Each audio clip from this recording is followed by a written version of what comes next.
नमस्कार दोस्तों, स्वागत है आपका हमारे चैनल यानी कॉर्नर में। मैं रमेश चंद्रा प्रस्तुत करूंगा कोरोना कैप्सूल की सीरीज की दूसरा वीडियो आप लोगों के लिए।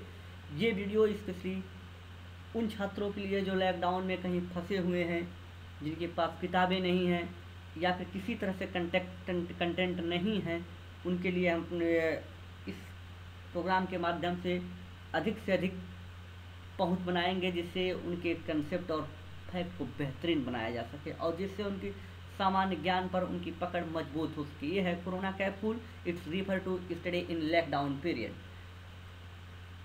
ठीक है दोस्तों, तो आगे चलते हैं। हाँ, इस कोरोना के पीरियड, कोरोना वायरस के बढ़ते प्रभाव में आप जहाँ भी हो, चाहे घर पे हो, बाहर हो, कहीं भी हो, जहाँ हो दोस्तों, सुरक्षित रहिए, stay at home, save life, जहाँ भी रहिए। लेकिन उसी के साथ साथ आप be the strong with fact and concept. हमारे चैनल के साथ आपको मजबूती मिलेगी, आपके स्ट्रॉन्ग और कॉन्सेप्ट को हम मजबूत करेंगे, चाहे वो किसी भी सब्जेक्ट का हो, पूरे होल जनरल स्टडीज़ का हो, करंट अफेयर का हो। ठीक है, तो स्टार्ट करते हैं हम अपने इस कैप्सूल का पहला टॉपिक है हमारा, अभी हाल ही में खबरों में रहा एक लोकेशन है जिसका नाम है गिलगिट बाल्टिस्तान। गिलगिट बाल्टिस्तान ये लोकेशन जम्मू कश्मीर में है। इसके बारे में पूरी जानकारी देंगे, पूरे डिटेल में चर्चा करेंगे हम। लेकिन थोड़ी सी आप लोगों का सहयोग चाहिए कि जहाँ तक हो, जिस टॉपिक को हो, आप लोग नेट से खुद सर्च करके देखा कीजिए।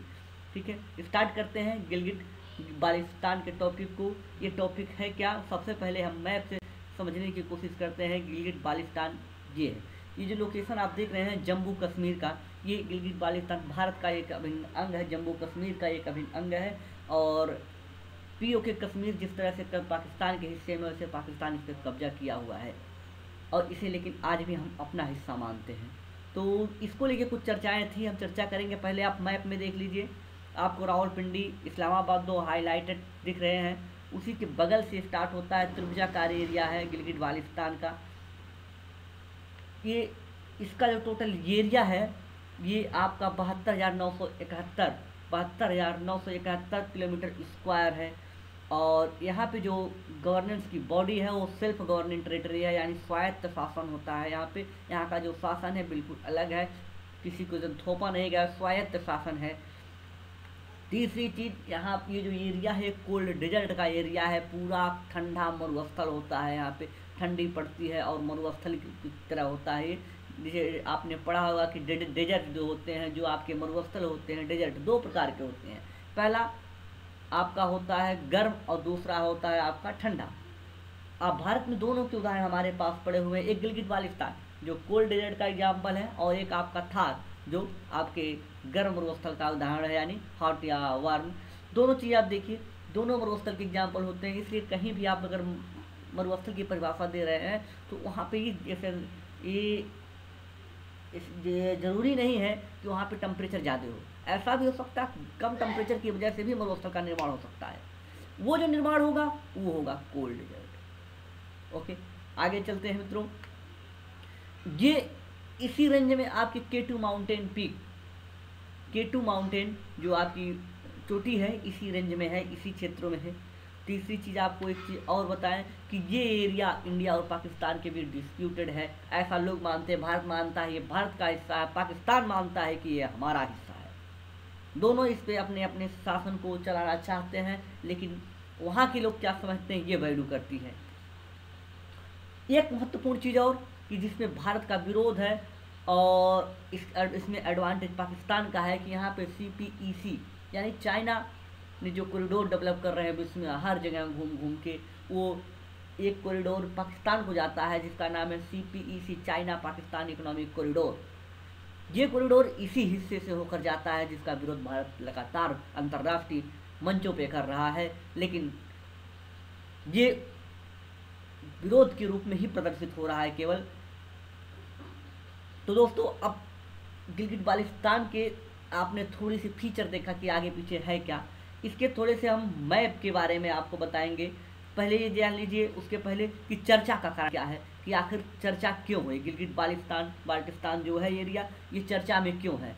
चर्चा में इसलिए कि ये पाकिस्तानी सुप्रीम कोर्ट ने कब्जे जो पीओके वाला हिस्सा है, जो गिलगित बाल्टिस्तान का हिस्सा है, वहाँ पे आम चुनाव कराने का निर्णय दिया है पाकिस्तान को कि आप वहाँ पे अब आम चुनाव करें। अभी हमने आपको बताया कि वहाँ पे जो शासन है स्वायत्त शासन है, उसे हटाकर वहाँ पे चुनाव कराया जाए। भारत का क्या तर्क है? भारत के तर्क के पहले दूसरा चीज़ और घटना इवेंट हुई कि भारत ने पाकिस्तान के वरिष्ठ राजनयिक को बुलाकर अपना विरोध प्रदर्शित किया है कि इससे हम असहमत हैं, जो आपने ये कदम उठाने की चर्चा की है। ये है आपका, देख लीजिए गिलगित बाल्टिस्तान जो मैप आप दिख रहा है, इसमें देखिए जो ग्रीन वाला हिस्सा आपको दिख रहा है वो है गिलगित बाल्टिस्तान रेंज, लेकिन यहीं पे जो येलो है वो है अक्साई चीन। दो येलो है, एक छोटा और एक बड़ा, लेकिन बड़ा वाला जो है वो अक्साई चीन, ये पाकिस्तान का ही हिस्सा हुआ करता था, यानी कश्मीर का ही हिस्सा था जिसे पाकिस्तान ने कब्जे में किया था, उसे चाइना को उन्होंने दे दिया। और जो येलो वाला है ये इंडिया के कब्जे में इस समय है। तो गिलगित बाल्टिस्तान, और लेकिन हम जो मानते हैं दोस्तों, ये पूरा जितना मैप दिख रहा है ये इंटीग्रेटेड जम्मू कश्मीर इंडिया का हिस्सा है। हम ये मानते हैं कि पूरा अभाज्य जो है, बिना विभाजित किए हुए पूरा जम्मू कश्मीर हमारा हिस्सा है। जो हरि सिंह थे साइन पे पूरे जम्मू कश्मीर के विलय की बात करते हैं, ना कि अक्साई चीन या गिलगित बाल्टिस्तान को अलग अलग करके। नहीं, किसी को नहीं, पूरे जम्मू कश्मीर को उन्होंने विलय किया था अपने विलय पत्र में। ऐसा हमारा तर्क है और यही सही भी है। तो आगे चलते हैं, एक बड़े मैप में हम समझने की कोशिश करते हैं कि गिलगित बाल्टिस्तान है क्या है, कहाँ कहाँ किस देश से छूता है। देखिए अपने जम्मू कश्मीर जो इंटीग्रेटेड पार्ट ऑफ इंडिया है, ये टच करता है पाकिस्तान को। इसके जो पश्चिम में जो कंट्री है वो पाकिस्तान है। बखान कॉरिडोर से जुड़ता है आपके अफगानिस्तान से, पतली सी कॉरिडोर है, 100 किलोमीटर की एरिया की कॉरिडोर है जो वहाँ से जुड़ता है अफगानिस्तान से। और इसके उत्तर में चाइना है, जो चीन है। चीन के हिस्से में जो हिस्सा है वो आपका अक्साई चीन है। और जो इंडिया के कंट्रोल में आपको इस मैप में दिख रहा है वो है रेड कलर वाला एरिया, और जो ग्रीन कलर वाला एरिया है वो आज़ाद कश्मीर के नाम से इस समय है, और जो गिलगित बाल्टिस्तान है पाकिस्तान के कंट्रोल में है। तो ये थी पूरी गिलगित बाल्टिस्तान की समझ, एक छोटी सी मोटे तौर पर। लेकिन अब इस पूरे मुद्दे में भारत का क्या तर्क है, भारत के भी महत्वपूर्ण है, ये है ऑपरेशन ट्विस्ट की बात करते हैं। कैलकुल नंबर 2 में हम चर्चा करेंगे दोस्तों ऑपरेशन ट्विस्ट की।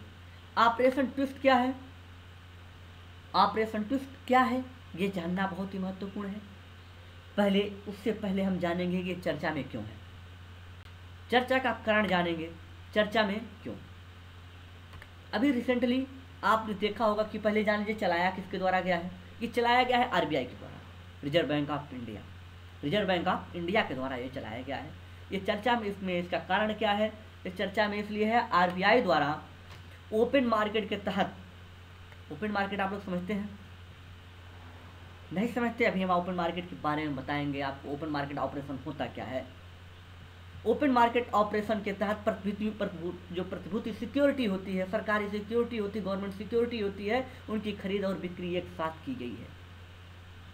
तो ओपन मार्केट के तहत अगर खरीद और बिक्री एक साथ की गई है तो इसी को उन्होंने एक नाम दिया है जिसका नाम था ऑपरेशन ट्विस्ट।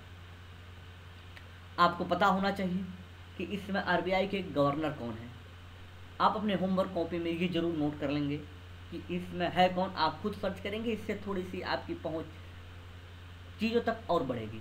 ऑपरेशन ट्विस्ट के बारे में बात करते हैं हम यहीं से। ऑपरेशन ट्विस्ट है क्या? ये आरबीआई के द्वारा चलाया गया एक ऑपरेशन है जिसके तहत आरबीआई ने अल्पकालिक प्रतिभूतियों की बिक्री की। किसके तहत की है? ओपन मार्केट ऑपरेशन के तहत की है। इसके तहत उन्होंने दीर्घकालिक प्रतिभूतियों की खरीद की है। दीर्घकालिक प्रतिभूतियों की जो गवर्नमेंट सिक्योरिटी है उनकी खरीद की है, जो लॉन्ग टर्म की है। दूसरी चीज अगर देखें तो 27 अप्रैल 2020 एक डेट है, 27 अप्रैल 2020 में उन्होंने देखा कि तरलता बाजार की समीक्षा की, और समीक्षा करने के बाद उन्होंने पाया कि 10 करोड़ रुपए की प्रतिभूतियों की खरीद करने और खरीद और 10,000 करोड़, नोट कीजिएगा, 10,000 करोड़ रुपए की प्रतिभूति की खरीद और बिक्री करने का फैसला उन्होंने लिया। कि इतनी की प्रतिभूति खरीदी जाए। और एक डेट और इसमें है 2026 से लेकर 2030 तक के बीच में ये प्रतिभूति परिपक्व होंगी, यानी 2030 तक या 2026 से 2030 के बीच परिपक्व होने वाली 10,000 करोड़ के बांड खरीदेगी और इतने ही राशि की ट्रेजरी बिल जारी करेगी। ट्रेजरी बिल की चर्चा करेंगे हम आपसे कभी अगले वीडियो में, लेकिन पहले आपको ऑपरेशन ट्विस्ट के बारे में बताया जाए। दूसरी चीज ये यील्ड बाउंड होता है। यील्ड बाउंड में इस पहल से आपकी 20 बेस की कमी आएगी। इससे 10 वर्ष में यील्ड बाउंड पर आपके 10 आधार बेस की कमी आ जाएगी। तो ऑपरेशन ट्विस्ट के बारे में 4 फैक्ट आपको 4 पॉइंट हमने दिए। चारों पॉइंट आप एक बार देखें, अपने रफ पेज पे या पेयर में नोट करें और इसे दोहराते रहें। ये बहुत ही महत्वपूर्ण है क्योंकि आरबीआई के द्वारा चलाया गया ऑपरेशन है। किसी हर एक एग्जाम में पूछा है, केवल नाम से ही पूछा जा सकता है कि किसका ऑपरेशन ट्विस्ट किसके द्वारा चलाया गया, भारतीय सेना द्वारा, इंडियन गवर्नमेंट द्वारा, आरबीआई के द्वारा या फिर नाबार्ड के द्वारा। ये डायरेक्ट ऐसे प्रश्न बन सकते हैं। ठीक है, तो अगले वीडियो में हम और भी आपसे चर्चा करेंगे, लेकिन उसके पहले हम आपको बता देना चाहते हैं कि ओपन मार्केट ऑपरेशन होता क्या है। ओपन मार्केट ऑपरेशन OMO होता क्या है।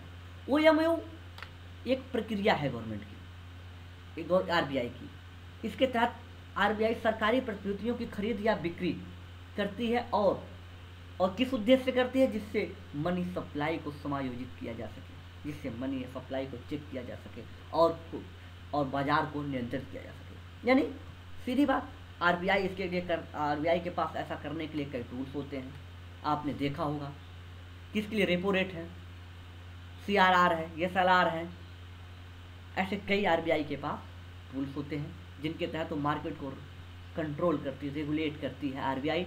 और उसी टूल्स में से एक टूल्स आपका OMO है, open market operation. Open market operation एक बार और समझ लीजिए क्या है। भारतीय सरकार या आरबीआई जो गवर्नमेंट सिक्योरिटी होती है, ये सरकार की सिक्योरिटियों को खरीद के, अगर वो गवर्नमेंट सिक्योरिटी को खरीदेगी तो जिससे खरीदेगी उसको पैसा देगी। क्या करेगी? पैसा पे करेगी। सपोज दैट राम एक आदमी है, उसके पास गवर्नमेंट सिक्योरिटी है। अगर आरबीआई राम से गवर्नमेंट सिक्योरिटी खरीद रही है तो राम को कुछ रुपए देगी। मान लीजिए गवर्नमेंट सिक्योरिटी 100 रुपए की थी, तो राम को कितना रुपए देगी? 100 देगी और सिक्योरिटी अपने पास रख लेगी। इससे क्या होगा? राम के पास 100 रुपए एक्सेस मनी पहुंची जो पहले नहीं थी।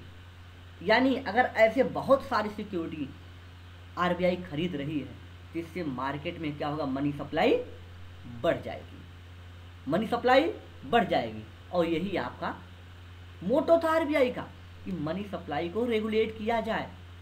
जब आरबीआई को लगेगा कि मनी सप्लाई कम करने की आवश्यकता है तो आरबीआई गवर्नमेंट सिक्योरिटी बेचना, वापस करना शुरू कर देगी और फिर पैसा फक करेगी, मार्केट से पैसा फक कर लेगी, अपने पास ले लेगी, जिससे मार्केट में मनी सप्लाई कम हो जाएगी। तो ये करती है आरबीआई इन टूल्स के माध्यम से, चाहे रेपो रेट हो, चाहे आपका CRR हो, SLR हो, नकद आरक्षी अनुपात हो, वैधानिक तरलता अनुपात, ये सब इसके टूल्स हैं, इसी के माध्यम से करती है। तो ये था हमारा कैप्सूल 2। कैप्सूल 1 और कैप्सूल 2 में हमने चर्चा कर ली दोनों। आज की वीडियो में इतना ही, अगले वीडियो में मिलेंगे हम। तब तक के लिए नमस्कार और specially thank you for visiting my channel, watching my channel NME corner. आप लोगों का बहुत बहुत सपोर्ट है दोस्तों, आप लोगों को बहुत बहुत धन्यवाद कि आपने हमारे वीडियो को पूरा देखा। इससे हमारा बड़ा ही उत्साहवर्धन होता है और साथ ही साथ मैं और भी डेडिकेटेड होता हूँ आप लोगों के प्रति, और भी वीडियो लाया जाऊँ। और आप इस वीडियो को अधिक से अधिक दोस्तों को शेयर कीजिए, अधिक से अधिक लाइक कीजिए, कमेंट कीजिए, जहाँ तक हो सके इसे फैलाइए। और जिन लोगों ने सब्सक्राइब नहीं किया है उनसे सब्सक्राइब करवाइए कि ऐसे चैनल को बार बार आप विजिट करें, जिससे अधिक से अधिक फैक्ट और कॉन्सेप्ट की जानकारी आपकी हो सके। ठीक है दोस्तों, तो फिर मिलेंगे आपसे अगले वीडियो में। तब तक के लिए नमस्कार, जय हिंद, जय भारत। और घर में रहिए, घर से बाहर ना निकलिए। कोरोना है। Thank you.